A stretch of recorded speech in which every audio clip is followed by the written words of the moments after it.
Hello મિત્રો, તો સ્વાગત છે તમારું અમારી ચેનલ આઈ ખોડલ મહેંદી સ્ટુડિયોમાં. તો ગાઈસ, આજે હવે આપણે મોર ડ્રો કરતા શીખીશું. બરોબર, ઘણા બિગિનર્સ આર્ટિસ્ટ જે છે એ લોકોને મોર ડ્રો કરતા તો આવડે છે, પણ ઘણી જગ્યાએ મોરની ડોક સરખી નથી થતી, મોરનું પેટ સરખું નથી થતું. તો આજે આપણે એ જ વસ્તુ શીખીશું. બરોબર, હું તમને સ્ટેપ બાય સ્ટેપ શીખવાડું છું, એ પ્રમાણે તમે કરતા જશો એટલે તમારો મોર એકદમ પરફેક્ટ થશે, જેમ અહીંયા મેં કરેલો છે એ મુજબ. બરોબર, તો આવો કરીએ સ્ટાર્ટ. હવે સૌથી પહેલાં મોર આપણે જ્યારે ડ્રો કરી તો સ્ટાર્ટિંગ કેવી રીતે કરવાનું છે, તો કે એનો આ જે પેટનો ભાગ છે ને ત્યાંથી સ્ટાર્ટઅપ કરવાનું છે. બરોબર, આવી રીતે કેરી. હવે ઘણા બિગિનર્સ જે છે એ લોકોને આ જે કેરીનો ભાગ છે, વચ્ચેનો પેટનો ભાગ, એ આવી રીતે આમ નમી ગયેલો થાય. ઘણાઈને આવી રીતે આમથી આમ ઊંચો વયો જાય, ઘણાઈને આવી રીતે આમથી આમ નીચે નમી જાય કે આમ આડો ચૂકો થઈ જતો હોય છે. બરોબર, તો એ માટે તમે શું કરશો કે સૌથી પહેલાં આવી રીતે એક આડી લીટી કરી લેજો. બરોબર, એમાં પછી આવી રીતે તમે કેરીનો ભાગ કરશો ને એ લીટીમાં વચ્ચોવચ, એટલે તમારી કેરીનો ભાગ છે, મોરના જે પેટનો ભાગ છે એ એકદમ આવી રીતે આમ સીધો આવશે. બરોબર, એ થઈ જાય એટલે હવે આપણે ઉપરનો ડોકનો ભાગ લેવાનો છે. તો એમાં પણ તમે શું કરશો, એમાંય ઘણા લોકોને એમ થાય છે કે મોરની ડોક આવી રીતે આમ નમી જાય છે.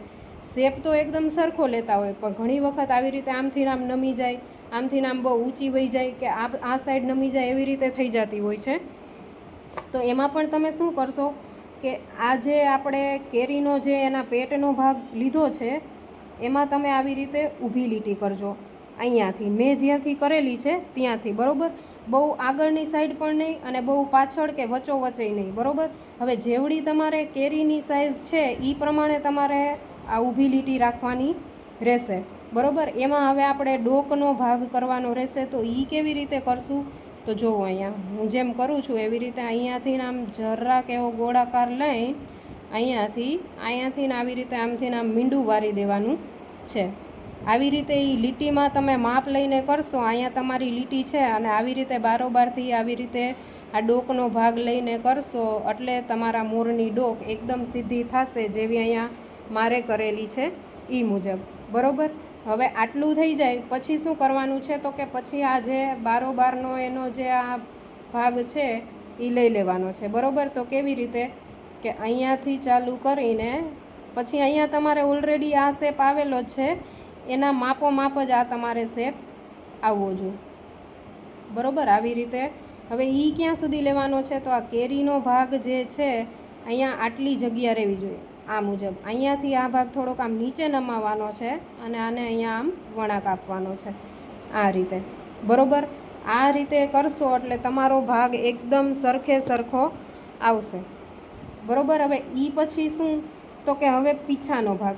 બરોબર, અહીંયા માપ લઈને તમે આ રીતે કરતા જાજો. બરોબર, અહીંયા હું મારા મોરમાં ડ્રો કરું છું. હવે પીછાનો ભાગ કરો ત્યારે તમારે શું કરવાનું રહેશે,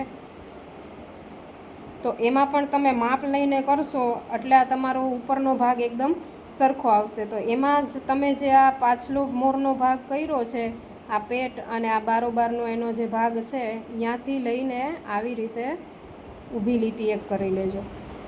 જેવડો આપણો મોર છે એ સાઈડનું એનું સાઈઝનું એનું પીછું કરવાનું રહેશે, એટલે લીટી તમારી અહીંયા સુધીની લેજો.